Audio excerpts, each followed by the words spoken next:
If you are looking for bets for UFC Vegas 112, look no further. How we doing, everybody? My name is Young Pasty, aka whiter than this t-shirt here. And I am here today to give you all of my official bets for UFC Vegas 112. I got 4 bangers coming your way today, absolutely free. Our last card of 2025, it's so bittersweet. I'm excited for a little bit of a break, but not a 6-week break. That's just too dang long to go from UFC, but you know what? It is what it is. I don't make the rules. Let's make this last card a good one. Now, as we always do, I have to recap last week, UFC 323, pulling the results up here right now, and you don't see those boxing gloves on the wall. I don't see them there because they're around my neck here. All right, our 5th straight week of profit, guys. 0.5725 units of profit. I don't care how small it is. We bring out the gloves anytime we have a profitable week. Bow, bow, bow, bow, bow. All right, let's get into it. Bet number 1, Chris Duncan slaps for us. I told you guys Terrence McKinney was not going to be able to go up and beat my boy, Chris Duncan. He survives and weathers the storm, gets a submission. Bet number 2, completely flopped, guys. I mean, what can I say? I got it wrong. Merab sold on us. And for bet number 5, too. Fuck Merab. I expected complete dominance, and you got dominated. And then Grant Dawson getting finished by the up-and-coming prospect, Manuel Torres. I'm disappointed. I really am. Dawson was on a roll in the UFC, and then you lose to an up-and-comer who I don't really think is like too great, to be honest with you. Dawson's just chinny AF, I guess. Bet number 3, our 3-pick parlay of the week. You know what it is. It slapped. All right. Sadikov versus Ziam, Barber versus Silva, Cejudo versus Talbot, all over 1.5 rounds. The Ziam fight. Whew. Glad I had over 1.5 and not 2.5, because you saw Ziam get that KO finish.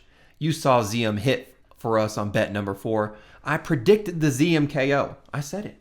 All right, go. I got receipts. Go back and check. All right, and that shit was like plus 700. So yeah, I did a little bit of sprinkle on that, but our big play was on the money line for Ziam. So bet number 1, bet number 3, bet number 4, all hit for us. A profit of 0.5725 units last week at UFC 323. That makes 5 straight weeks of profit, guys. Let's end the year with 6 straight weeks of profit. How freaking great would that be? Yeah, I mean, so let's get into it. All right, UFC Vegas 112. I got 4 bangers coming your way. All right, as promised. We sort these in confidence. So bet number 1 is always my most confident play of the week. All right, it's always up here. And then it moves on down from there. All right, so let's get to it. The official bets for UFC Vegas 112. Bet number 1. We are rolling with Melquizio Costa. Plus 100. We're putting 2 units on it. Yeah, I sniped this line at plus 100. These guys have both been kind of teeter-tottering, right? And you can see Costa at like a minus 115, minus 120 right now. I think he's going to be able to take care of Morgan Charriere. That fight Morgan Charriere had with Nathaniel Wood. Awful look. Terrible look. He got picked apart for 3 rounds. And I think that's what Costa does. I think that's what Costa does here. It's hard for me to see where Charriere really is at in his career. Dude has 11 losses, guys. 11 losses. Only 2 of them coming in the UFC, by the way. 11 losses in his career. So it's not like he's, not really used to losing. He is used to losing. And just because you have a lot of losses on your career doesn't mean that you're going to lose, right? But I think Costa is longer, lankier, can pick him apart from range and at distance. And I think that he's going to be able to stuff and withstand any sort of takedown or wrestling threat from Charriere. Costa's looked great his past 4 fights. He has. And he's fended off elite, and not elite, but some pretty high-level grapplers and wasn't getting taken down and held on the ground. And gone up against strikers, too, who he was able to keep up with and actually, outstrike. So I like Costa here, guys. And at plus 100, I saw my even money. I had to take the shot. Obviously, you see the lines swayed a little bit here. And that's why you got to, guys, subscribe to the Patreon. Just links in the description down there. That's where I put all of my bets out when I place them. All right, so you can see the odds when I actually place the bet. I placed these bets far before the video here on Thursday. So, yeah. I mean, it's free. Links in the description. Go check it out. That's where you can see all my bets when I place them. But bet number 1, we're going with Melky Costa. Plus 100, 2 units. That's my most confident play of the week. Let's go. All right, moving on to bet number 2. Little 2-pick parlay. Now, though, bet number 2 last week, that 2-pick parlay completely flopped. So I'm not hoping we don't have a repeat of that here. Asplund plus Robertson plus 119. We're putting 1 unit on it first. Asplund going up against Sheref. He lost to Junior Tafa. That's why I picked Asplund. Next, Jillian Robertson taking on Amanda Lemos. Amanda Lemos is good. I believe Jillian Robertson is a takedown or bust in this fight because she's not going to be able to keep up with the striking of Lemos. But I do believe she is able to take down Lemos, get her to the ground like a lot of the other opponents Lemos has faced. She's going to be able to get her to the ground and do her thing. Okay? Might even get a finish at some point in the later rounds. But I do have faith in Jillian Robertson in her game. Her ground and pound and submissions are nasty. She's just a finisher on the mat. Okay? So, and Asplund's taking on Sheref. I mean, he's obviously going to KO this guy. Okay, you got KO'd by Junior Tafa. I don't care if you were looking good in the first round. It was on short notice. I don't care. You completely gassed out after 5 minutes. Asplund has enough cardio to at least go 10 minutes. Fuck. But I don't have no faith in Sean Sheref. You lost to Junior Tafa. Okay, like I said, for the 3rd time.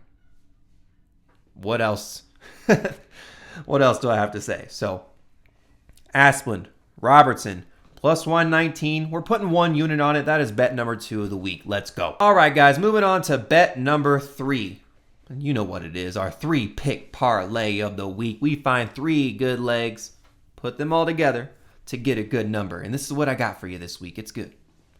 Kevin Vallejos, plus the over 1.5 rounds in the Kape versus Royval fight, plus the fight to start round 2 in the Robertson and Lemos fight, plus 103. We're putting 1.5 units on it. Yeah, getting a little plus money on the 3-pick parlay of the week this week. Let's get into it. Kevin Vallejos taking on Chikadze. Chikadze's time has come, guys. I think he has a good jab and a good leg kick, but that's about it. Really. Kevin Vallejos, power puncher, always in your face. Cardio's pretty good. Looked really, really good in these last few fights. Only loss in his career is to John Silva, who would definitely beat Chikadze. At this point in Chikadze's career, being a little bit older, right? Vallejos is like 10 years younger than him. I think he's going to get clipped. I think he's going to get knocked out, and I think it comes in the 2nd round. I think Chikadze really puts out a good first round, but after that, Vallejos is going to take over. He's really going to find the mark, find that KO shot, and lay Chikadze flat on the mat. Next, over 1.5 rounds in the Kape versus Royval fight. Both of these guys are high level. Both of these guys are top 5 in the flyweight division. Both of these guys have faced better competition than each other and have gone distance or longer than over 1.5 rounds. Really, I don't see these guys getting a finish in the first 7.5 minutes. No way. Royval just went 3 rounds with Joshua Van, right? Manel Kape took over 1.5 rounds to knock out Bruno Silva, right? So, I mean, where are we at this point? You know what I mean? The over 1.5 is definitely going to slap for the 2nd leg. Next, fight to start round 2 in the Robertson versus Lemos fight. Now, the first round is definitely going to be a very sweaty round, right? Especially if Robertson gets a takedown on Lemos, because I won't want her to finish her until the 2nd round. Now, I did back Robertson in bet number 2, but, let's not get a Lemos round 1 finish. That would really ruin us.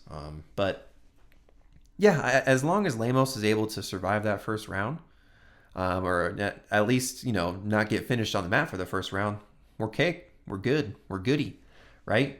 I want Robertson to take her down. I want Robertson to win the fight, but the finish just needs to come a little bit later. Lemos is tough. She's gone up against better people than Robertson and went past the first round at least. And same thing with Robertson. So these ladies aren't getting a finish until later on. And that's my guess there. So 3-pick parlay of the week. Kevin Vallejos, over 1.5 rounds in the Kape versus Royval fight, and fight to start round 2 in the Robertson and Lemos fight. Plus 103, 1.5 units. Let's go.